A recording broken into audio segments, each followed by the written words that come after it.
TEDx in Orange County. I'm with Stanton Rowe. He is the Chief Scientific Officer and Corporate Vice President with Edwards Life Sciences. He's also a member of the Discovery Science Center's Board of Directors. Thank you so much for talking with us. My pleasure. I appreciate it. So give me a little bit of an impression of what your TEDx talk was about. Well, I talked about the very personal struggle of when to do a first in man. When do you've worked for years on a new technology, and here you are having to make a decision about treating the very, very first patient.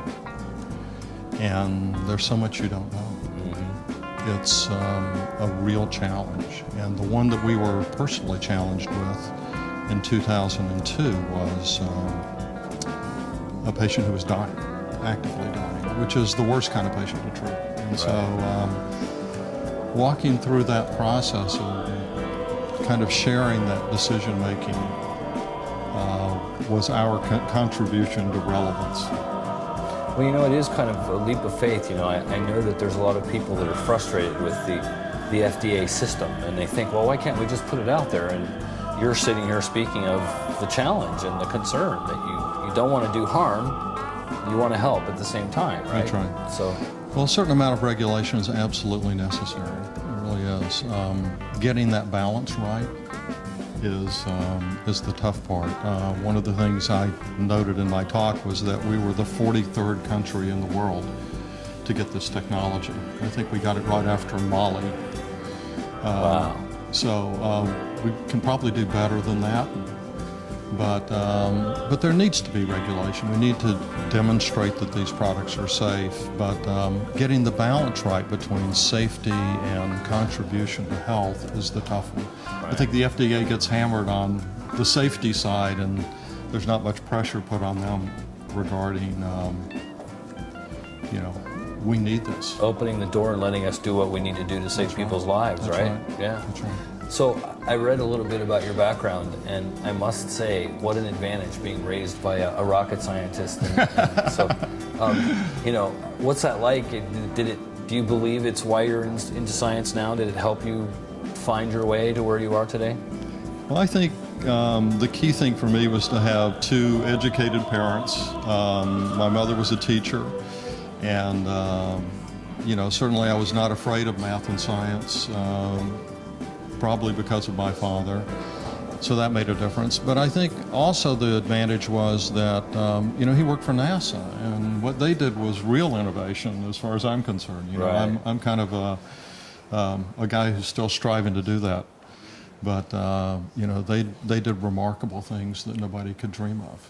Do you I'm going to bring that up, and I don't want to get political, but I think there's some concern now that with the shutting down or shuttering in many ways of NASA on some levels, is there going to be a brain drain? Are we going to lose that talent maybe to foreign countries or, Well, certainly, the studies have demonstrated that what NASA did more than paid for itself through revolutionary technologies that came to America first. And I do think that as we strive for great things like maybe putting a man on Mars, we would benefit as a nation to invest in that kind of thing. For many decades after the inventions occur, right? That's right. And they release them out into the commercial market. So, as a corporate vice president of Edwards Life Sciences, you guys are doing some pretty incredible things. Can you give me a little insight into what's exciting happening there that we can see in the next couple of years? Well, I'm blessed to work at a company that is absolutely committed to innovation, and it's a perfect fit for what I do and what I love to do.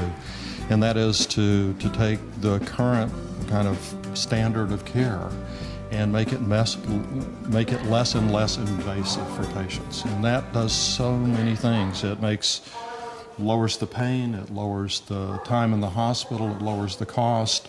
Everybody benefits.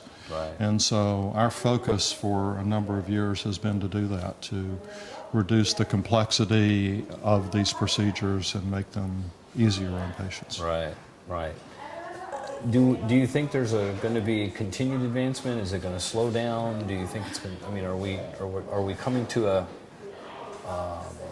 a wall, or do you think we're going to see Moore's Law continue over the next few years? No, I continue to believe that there are very significant opportunities for us to improve what we've done for decades in medicine, especially.